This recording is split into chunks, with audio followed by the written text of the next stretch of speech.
네, 러시아는 우크라이나에 대한 어떤 무기 제공도 적대 행위며 북한에 무기를 지원할 수도 있다 이렇게 경고하고 있습니다. 우리가 실제 우크라이나 무기 지원에 나설 경우 러시아가 어떤 조치를 취할 수 있을지 따져봤습니다. 조수연 기자입니다. 윤석열 대통령이 우크라이나에 대한 무기 지원 가능성을 시사하자 러시아는 발끈했습니다. 실제로 지원한다면 적대 행위로 간주하겠다고 경고한 겁니다. 그러면서 북한의 무기를 지원할 수 있다고 위협했는데 전쟁 중인 러시아의 상황을 감안하면 쉽지 않은 발언을 한 배경이 주목됩니다.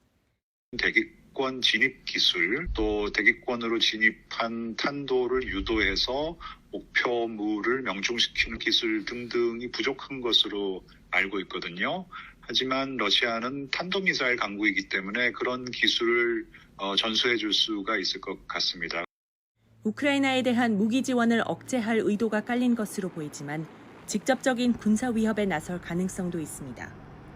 러시아는 지난 2019년 7월 조기 경보기로 독도 상공을 침범해 우리 전투기가 300여 발의 경고 사격을 하는 등 충돌 직전까지 치달았습니다. 이와 함께 각종 도발을 이어가고 있는 북한에 대한 국제사회의 제재에 반대하며 더 노골적으로 편을 들 가능성도 거론됩니다. 경북 성주에 사드를 배치하자 중국이 대대적인 보복에 나선 것처럼 러시아에 진출해 있는 우리 기업에게 불이익을 줄 수도 있습니다. 그렇더라도 지금의 현실이 과거 냉전 구도처럼 세계 질서가 재편되는 상황이라면 결단을 내릴 수밖에 없는 것도 정부의 고민입니다. 전쟁을 일으키고 인권을 유린한 국가이기 때문에 그러한 러시아에 대해서 국제사회와 같은 목소리를 내고 같은 행동을 취한다는 것은 한국과 같은 경제력을 가진 위상을 가진 국가로서는 상당히 중요한 부분이라고 봐요, 정책적으로.